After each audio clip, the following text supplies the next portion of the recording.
यो देशको भविष्य बदल्ने अर्को क्षेत्र भनेको हामी सबैलाई थाहा छ, नेपाल एउटा कृषि प्रधान देश हो। तर अफसोस यो देशमा अहिले पनि 60% भन्दा बढी मान्छेहरूले कृषि पेशा अपनाएका छन्, तर यो पेशा निर्वाहमुखी मात्र भएको छ।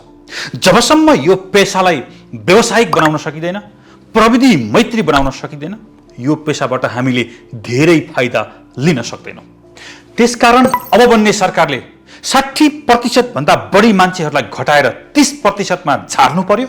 बाँकी 30% लाई विभिन्न सिपमूलक तालिमहरू दिएर अरू क्षेत्रमा लगाउन सक्नु पर्यो र साथै कृषिलाई व्यावसायिक बनाउन सक्नु पर्यो, प्रविधि मैत्री बनाउन सक्नु पर्यो।